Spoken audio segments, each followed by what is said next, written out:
Hello, everybody. Welcome back to the United Youth Podcast. We're really glad you're here with us today. Whether you're joining us for the first time or you've been with us for a couple of episodes, we're just really glad that you're with us. We have been going over worship in the month of November. It's been so good. Honestly, something I really needed. And so I'm just excited to ask our group a few questions, see how they resonated with it. And so yeah, it's going to be awesome. We actually have 3 new faces with us, and so let's get some introductions going.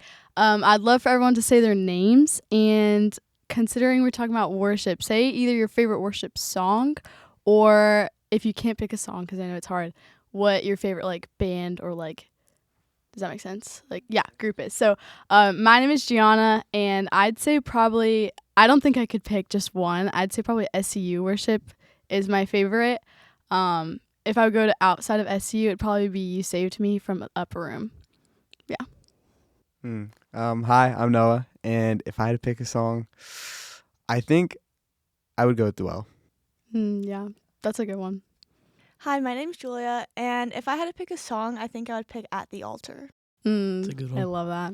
My name's Ryan. My favorite song is probably Gratitude, just because it's one of my first ones that I heard a long time ago, and it was just kind of really good when I brought me into the right place. I love that. Gratitude was my favorite for a while too. I love it. Well, let's dive in. I think this month, like I said, I really needed it. It was something that, worship is where I feel at home. It's me and God's time, and so it was really awesome. Just talking, let's talk about worship night last night. So how was your guys' experience? What did you feel like God was speaking to you, or just even looking around the room? What was your guys' experience for worship night last night? I mean, it was amazing, seeing everybody just on their knees, praying.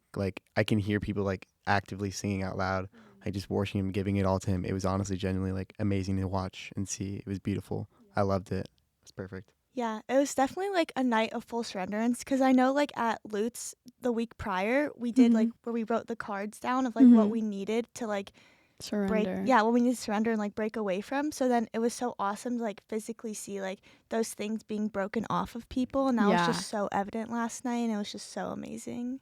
I don't think I've ever seen so many people just fully surrendering it and so locked in on it.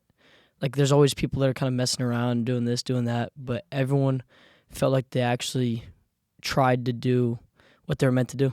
Yeah, I agree. I think from where I was kind of in the middle school section on the side, and I kind of just sat back. Actually, I was sitting in front of you, and it was just so cool to see literally everyone going to the front, just wall-to-wall people on their knees, singing. I was next to this group of 3 or 4 girls, and they were middle schoolers. I could just hear them singing, and it made me start crying. I was wow, it's just so beautiful. I remember being in middle school and then looking up to see the worship leaders and just, aspiring to be like that one day.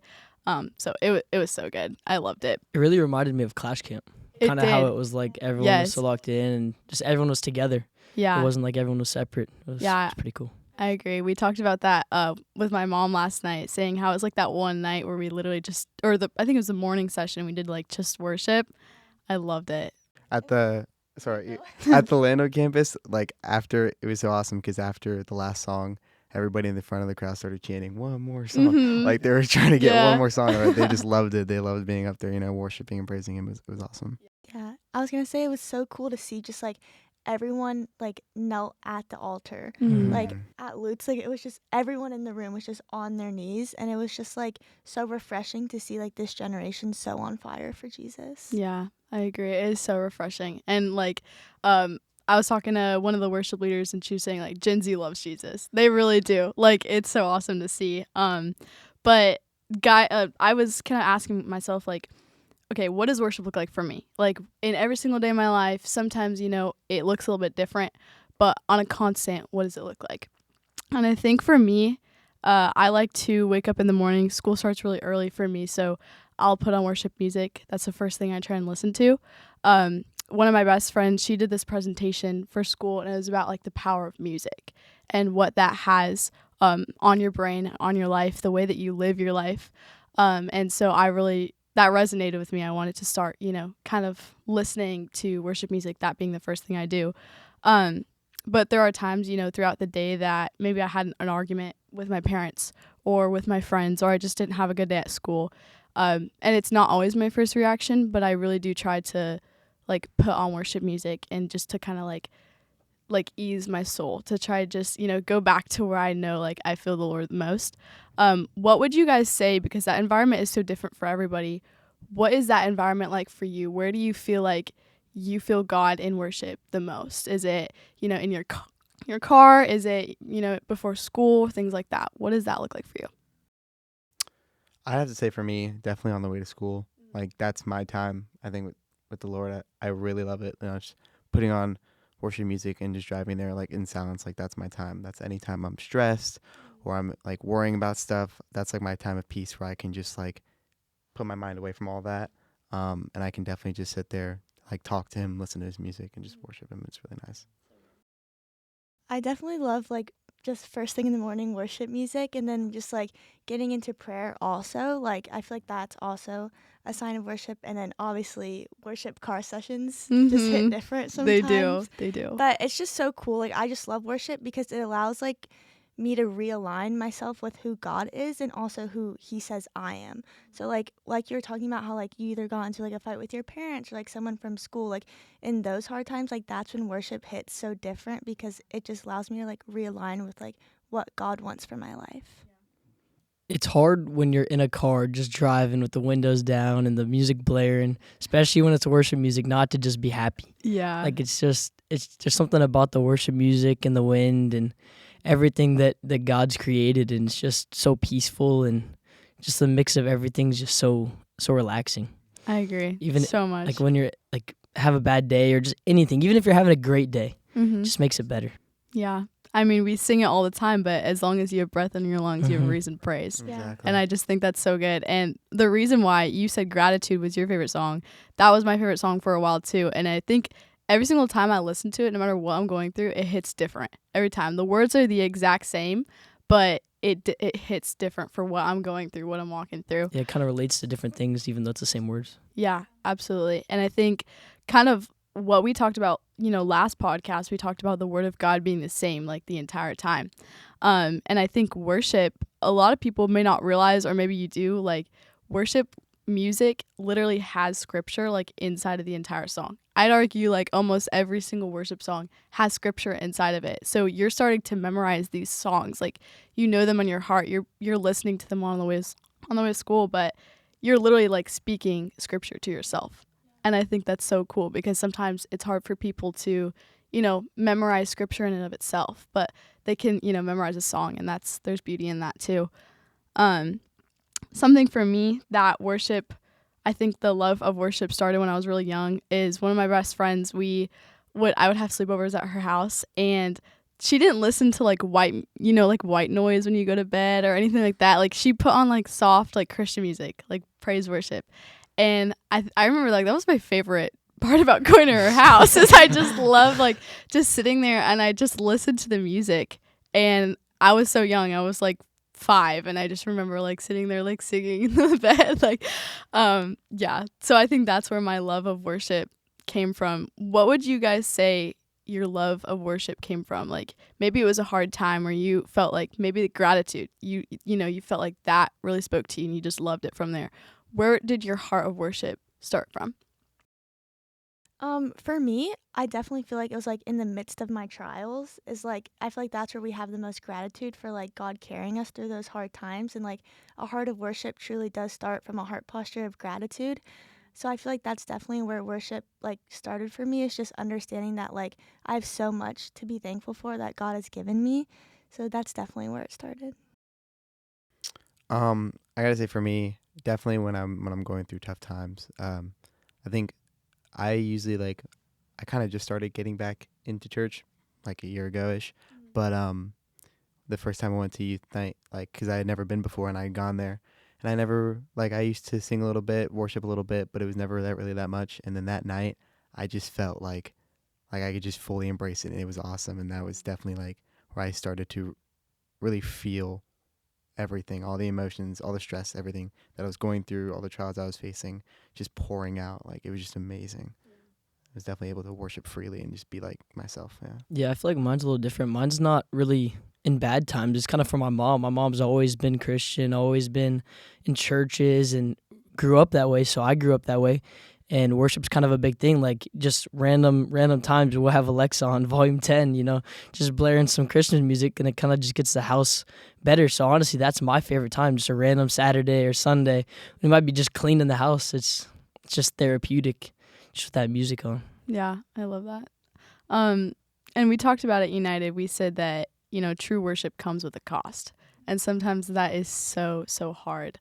I know there are Wednesday nights, Sunday mornings, just throughout the week that, a heart of worship may become natural, and sometimes it really doesn't. Like, if I'm in that argument, my first, thing I run to may not always be worship, and it comes with a cost. And so what is the thing that it may not be constant, or something that, is hard for you to give up when you're worshiping? Sometimes, it's the thing you're going through at home, or, your friend's situation or whatever. What does that kind of look like? How do you give that up at the altar? I 1000%, I would have to say our emotions. I think in the heat of the argument, or if we're just stressed or something like that, like our anger and our frustration can be so hard to let go, especially like if we're upset about something. It's so hard to just like give it to him, and because you want to be upset about it and you want to be angry about it, and it's hard not to be. But I think if you're able to give that to him, and it's really hard, but if you can, you will just feel so much more at peace. Like I've learned that, like I've been so angry for a lot of reasons, and when I was able to just finally let go and just breathe and just give it all to him, because he came down for us, and I think giving it to him is just the way you can solve it all. I kind of agree, but mine's a little different. So I kind of think that at that time, like just realizing, kind of giving it to him, but also kind of taking a second to reflect. Like let's say you're in an argument, or you're in a scruffle, just thinking like giving up that you might not be right, which sometimes is hard. I'm not gonna lie. Sometimes but stepping back and looking at that might bring, like a lot of times it will bring peace. Like even especially if you are wrong, like kind of realizing that and learning from that settles me down. Like it kind of gives me a sense of mind to be able to change how that conversation is going and fix and resolve whatever problem we're going through. Yeah, I would definitely have to say like emotions as well. I feel like that's a big thing. And I feel like there's also a lot of times like a big misconception from like non-believers looking into like the Christian faith, that like worship comes from our lives always being good, but like in reality worship comes from God being good regardless of how good our life is or not. And like that's really what worship is, just reliance on God, whether it's in the good, whether it's in the bad. And like that requires us to give up people, that requires us to give up our feelings, that requires us to step out of our comfort zone. And like all of that comes with a cost. But like when you're signing up for Jesus, like you're already signing up for the winning team. So like that like you're gonna have to give things up, but it's gonna be so worth it in the end. Yeah, I love that. I think for me, like exactly what all of you guys said, I think I sometimes struggle with like forgiveness, because of course, like we've all been hurt before. We've all, especially from the people who are closest to us. I think sometimes I find the easiest place to forgive someone is in worship. Maybe it's not in that like heated argument, but like as soon as I step away and kind of what you were saying, like realize, okay, I may not be right. Or, if I feel like I don't know what the answer is, but I just know in worship, like I'm able to forgive the person no matter what. I think that is something I do struggle with, but I find peace and ease in worship. And just like listening to his word, listening to the words of God, and also like talking with people. I think, hearing how, just like this, in this environment, how worship applies to Ryan, how it applies to Julia and Noah. I think it's so cool to see everyone's personal story. Actually, in this past summer, I was able to take this course called Discovering Ministry. And we did this little test. We talked about like kind of where we meet Jesus at best, because it applies differently to everyone. And it was like a check mark, like, is this where you feel it, or whatever. and the place that I felt most like at rest and like seriously in the presence of God was like in nature. So I went outside and I see like the birds flying and I see the trees and the grass and the flowers and like beautiful things like that. That's where I feel like most like, just me and God. So where would you guys say is your environment that's just you and God? Because it's so personal. I would say the same. I also took the same test Yeah. in discovering ministry, and I also nature was also a big one for me. Mm-hmm. Just because God really does communicate with us, not only through words, but also through signs in nature and through his creation. Yeah. And he definitely does show up and obviously rainbows, sunsets, all the things. His goodness is just everywhere all around us. We just have to know to look for it. That's definitely where I see God a lot, is in nature as well.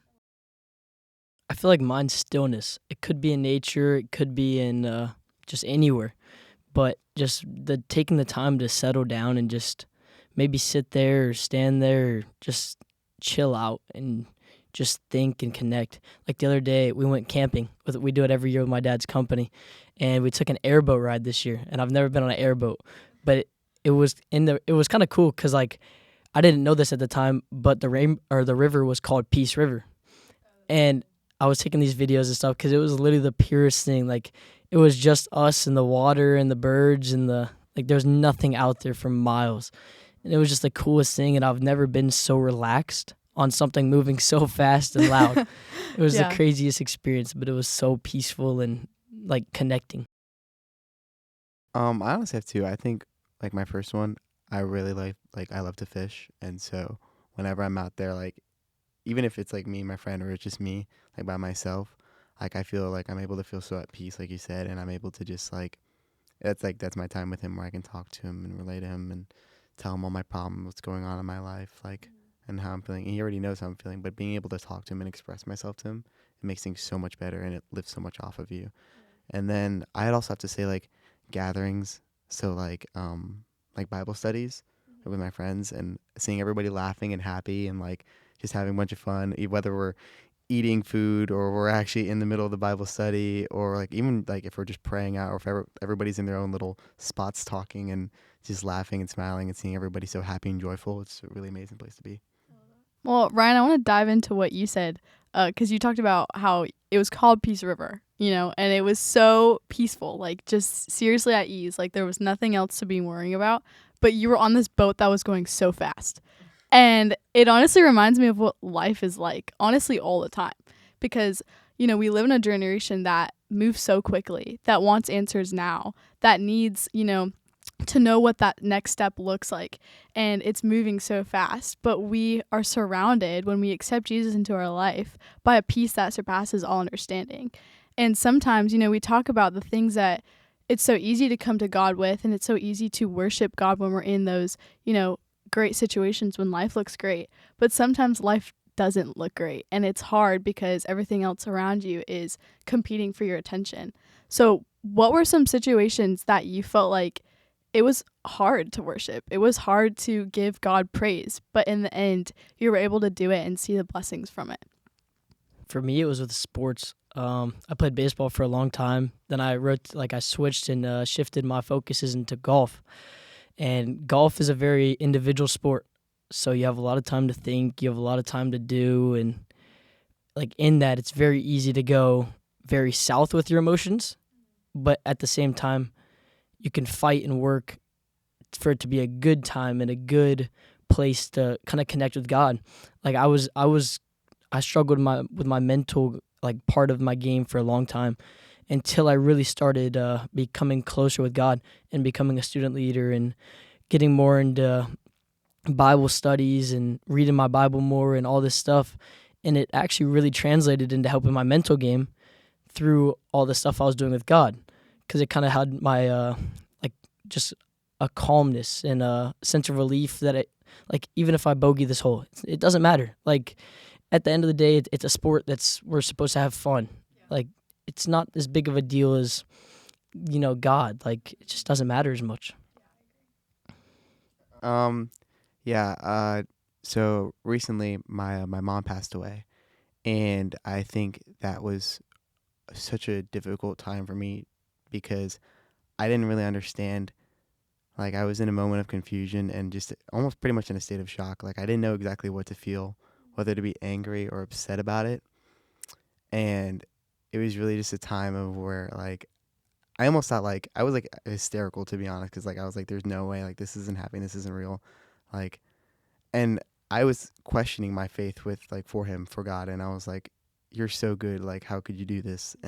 But then I realized, like, I actually, like, took a second and I breathed and I opened my word and I read it and I just read and read and read. And when I started thinking about it, like, my mom was in so much pain and she was struggling so much, and that he was able to relieve her of that pain.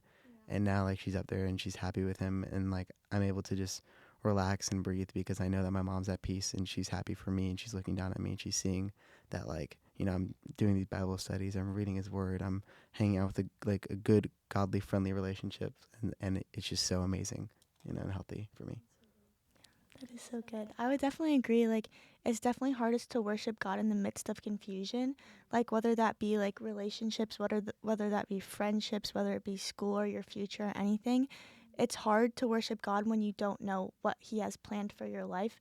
But the important thing to remember is it's not about you knowing what's next, but it's about you trusting who does. And, like, that has brought me so much peace, and just understanding that, like, I don't need to know what's next because God does. And, like, He walks with me, but He also goes before me and He prepares my path for me. So, yeah.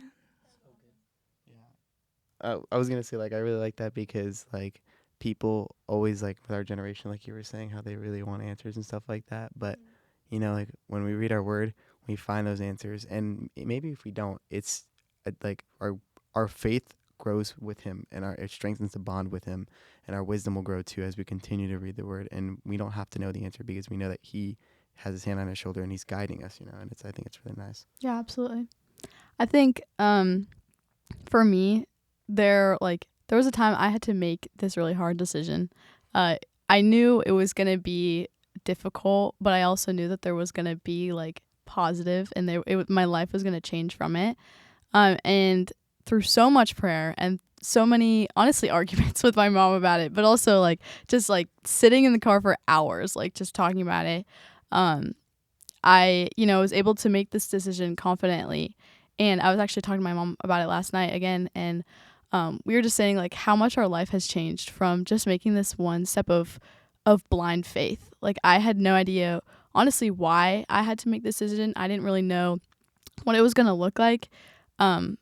And I didn't know the positive effects that were going to come from it, or, the trials that I may have endured through it. But my life is completely changed from it. And, we were just talking about it, like, how could that actually have happened? Like, there's no way that actually happened. Like, just from my life, like, a couple months ago until now, or I'd say, like, a year ago, it's just crazy. And almost every part of my life has changed because of this one simple decision. And I think kind of that has allowed my heart of worship to be just so much more pure, so much more, like, original. Like, okay, like, I know God did that for a reason. I know that was something that was hard for me to make that decision, and I didn't know what the other side looked like, but there was so much beauty in it, like, more than I could ever imagined. I was talking with one of my friends about it at school, and they were like, oh, that's like the butterfly effect. And I was like, yeah, I mean, you could say it like that, but I really could say it's like the divine hand of God, like, just guiding me through every single step and blessing me in so many ways, more ways than I could have ever imagined. But I want to kind of go back to what we were saying, where, worship comes in different forms. I think, Julia, you hit it just a little bit, but sometimes, it's worship, singing with your mouth. Some people are gifted with the heart of worship, maybe to lead on stage, but some people are gifted in other ways, like, leading a small group, or prayer is their strong, worship, or, maybe they're able to give back to the church. What would you guys say outside? I mean, you can say worship too, but if you would pick another one, what is, like, your way of worshiping God outside of just singing? For me personally, like you said, I lead a small group on Sunday mornings for middle school girls, and, like, that has been one of the most amazing experiences of my entire life. Like, I've been able to walk through girls, like, where their families are, like, going through a tough time, like divorce. Like, one of the girls went through open heart surgery, and it's like being able to walk with them in that is, like, so beautiful. And like you said, like because of that, it's just made my heart for worship so much more pure. Like so much more pure. And I give so much thanks for God for like each and every one of those girls. Like I've been with them for like 4 years now. And it's just like watching them walk through life has been so amazing and so beautiful. And I feel like that's a form of worship. And it's also shaped me in so many ways. Like it's allowed me to connect with people better, learn to communicate better, and really just like understand people better and have like a heart of compassion for others more.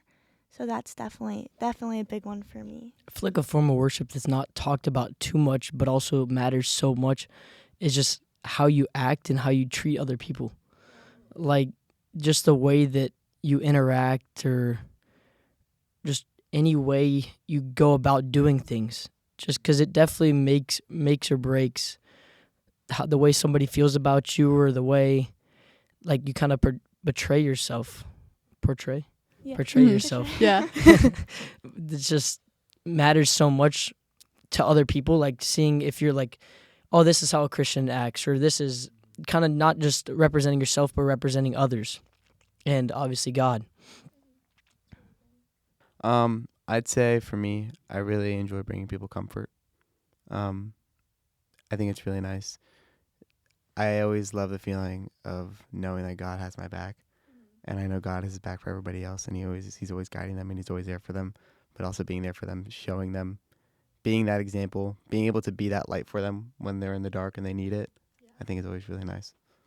I think for me, it's kind of what Julia was talking about, is like the relational side, and you too, like how we love, being able to lead other people. I think going on the mission trip that I went to in summer, it like completely changed my mindset of serving and what that looks like, because there were some times that we were doing, maybe these like big things for them, but there were also sometimes we were literally just like sitting with them and having a conversation, and it really did change my heart for like children, because we got to go to this school, and I didn't speak Spanish because I was in Guatemala, so I didn't speak Spanish, but it was just so cool. It challenged me to connect with these kids in ways that I didn't know how to before, like through little nail polish things or like a little picture book, just like making those connections with kids. It was so mind changing, like I can't even describe it. And I think leading small groups or leading worship, I just love being able to connect with people that way.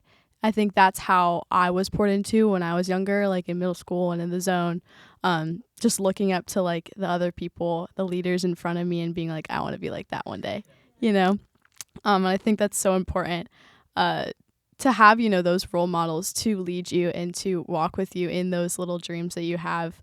But yeah, something that I think it was Pastor Karina talked about, she said, think before you ask. And so, something I've tried to do recently when I pray is, first thing I do is I thank. So thank you for the breath in my lungs. Thank you for just this day. Thank you for the food that you've given me. Thank you for having a Bible. Some people don't even, have that opportunity. Thank you for the church that I have, the community, things like that. What are some things that you guys are constantly thankful for? Something that you are always like, you know what, God, like, I didn't have that great of a day, but I'm thankful for this. What would you guys say about that? I'm always thankful that we live in a great country, that we can have the freedom of religion, and also that we're healthy. Like, you look around and it's crazy just how many like variety of things, like disabilities or different things like that. So I'm always thankful that, we're alive and healthy and all that kind of stuff. Yeah. I feel like I'm constantly giving God thanks for like the adults that I have in my life to pour into me, because like I don't come from a super Christian family, so like I like don't have a great example of like what it looks like to like live out your faith all the time. So like I'm just always so thankful for like the strong women especially that I have pouring into me, especially as someone who like wants to go into ministry in the future. Like I definitely would not even probably be sitting here without like those examples. So I'm just so thankful for that. Yeah, I'd have to say the relationships that I have, I'm just so thankful for. I sometimes find it hard to confide in like my parents, and I know I always have God there, but also having like a godly friend that I can just go to and I can just talk to them, and like they can understand, and they can sit there and they can just listen to me, and as I like pour my heart out, whatever's going on in my life, whatever I'm struggling with, and like the fact that they're just able to be there for me in general, and like whenever I'm going something like hard, I'm going through a tough time or hardship or trials, and like I text you about it, like immediately I get it popped up with a quote that fits exactly what's going on in my life, and I think that's always like, I think it's just really nice that everybody should have that. That's awesome. I think for me, it's definitely got to be like the leaders in my life. Whether they're the exact same age, they're younger than me, or they're, older, like I was talking about before. I always go back to this, but it really did change my life. So, my mission trip, seeing, like how, you're going into these families' lives and you're like, man, like they don't even have a door on their bathroom. They don't have lights. They don't have toilet paper. Like just the small things I never noticed before. And I remember coming home from that trip and just like I started crying. I was like sitting in my kitchen. I just like, I fell to the floor and I was like staring at the ceiling and I was like, I have a ceiling. Like that's crazy, and it's so real when you see like these third world countries and they're, you feel like, oh, they're probably so upset. Like they see, the things that we have here. But the truth is it's the complete opposite. Like they're the most joyful people I've ever met. They're the ones who give God glory for literally everything.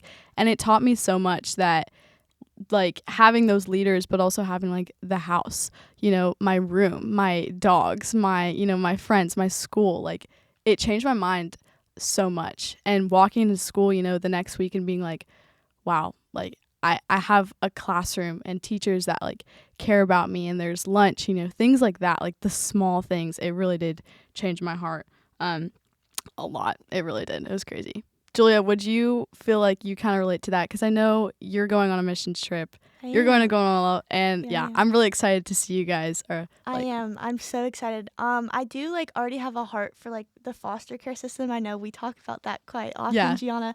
But I'm just so excited to like go and like have those experiences like you were saying. I really feel like when you go and like you experience things like that, it really does change your heart. Like you said, like it completely changed your life. And I'm just so excited for like the Lord to speak to me like in that way so specifically, and to like something I'm already so passionate about to like have even more purpose behind the passion. I'm just so excited for like to see what the Lord does with that. Yeah, I'm really excited for Guatemala. I'm excited for you. It's going to be so awesome. Kind of what you said, you were talking about passion. So having a passion for something. Mine really is worshiping on stage. Like always love to do that. My parents built me this like tiny little stage out of like few planks of wood and like put a little carpet over it, and me and my brother would sing all the time. So I've always loved singing. I know there's definitely been times that maybe my Wednesday was a little bit off, or I just felt like wasn't fully like in the moment, wasn't fully there. And I think there are times even when I'm like sitting in the sanctuary or on a Sunday, and I feel like my heart posture isn't always there. It's not always fully just me and God, vertical relationship. Like I'm always thinking about, oh, like what's that person thinking about? What do I look like to everyone else? And sometimes it's hard to, correct yourself. Would you guys see, like, have you guys felt that way, that sometimes you're worshiping and it's not just like pure, like you're thinking about other things? How do you get your mind to refocus and be like, that's not what it's about. It's just between me and God? I feel like that also comes for me with having a good group. Like especially here at Grace, if there's so many other people in the right state of heart and mind, like in worship, it makes it so much easier to not have to worry about what you're doing or what you're acting. Like especially before service, I know you guys know, like just that peace and like that quality time with God that we can spend, just because nobody's really worried about what everyone else is doing. They're just in their own little bubble, like just spending time with God. And it's so nice. Like there's definitely times where like that does come, like maybe when I'm just by myself on a Sunday morning, worried about other stuff, but it's definitely helps. That's why I try to get in church with as many good people as I can. I feel like a lot of the time, like Satan, obviously he doesn't want us to worship. So like he does want to distract us. So we're not able to worship, because if he distracts us, we won't have gratitude, and gratitude is the base of worship. Like Ryan was saying, like if you don't have those people in your life to like keep you on track and to keep your heart in the right place, you're definitely going to be distracted during worship. And worship also, like it's not just a song that we sing, like it's not just us raising our hands, but it truly is how we live our lives. And I feel like that's so evident, and that's so much easier to live out when we have the right community. So yeah, definitely just understanding that worship isn't for us. It's not for other people, but it's truly like simply just for God. Yeah. I think it's definitely really easy to, start straying off, but I've always liked the idea of like looking at a glass half full instead of half empty, being thankful for everything he does for you. Because yes, you can always look at the negatives and you can look at what's going on in your life and, I have this much homework and like sports are stressful and I can't keep up. But at the same time, you have God, so you can do anything, like he's your armor, you can walk through anything with him by your side. And I think that's just such an amazing idea.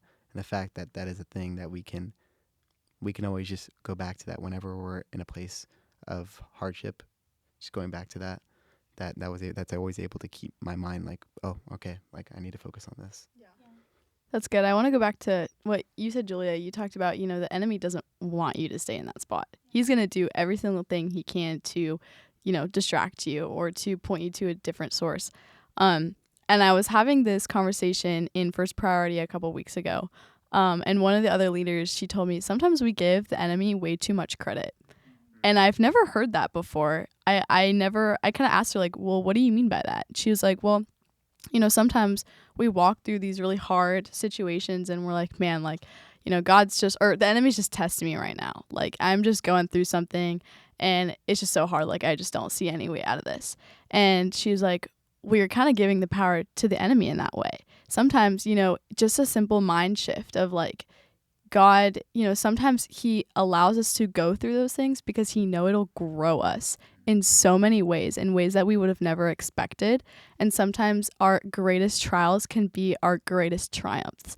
And seeing like, man, that was really hard, but God was good in the circumstance. God was good just because he's good, and not because, like the situation stinks, but he really did walk me through it. And being able to kind of have that attitude of gratitude where that worship just truly like overflows, and it's just the natural response. Before we wrap up, I want to just ask you guys, because I know Karina said it. She said, when you come to Jesus and you come to God, you will never leave the same. What is something that you came to Jesus with? You didn't really know what how you were going to change in it, but you really were like, yeah, like that had to be God. There was no way that was from my will. For me personally, like before Jesus, like insecurity definitely like ran my life. Like the feeling of inadequacy was so evident, and just everything I did every day. And like to look back to the place I am now, like with how much like confidence the Lord has given me and like who he says I am, like that's only God. Like if you met me before Jesus, like you wouldn't even recognize the person I am, because he doesn't just change us, but he truly does make us new.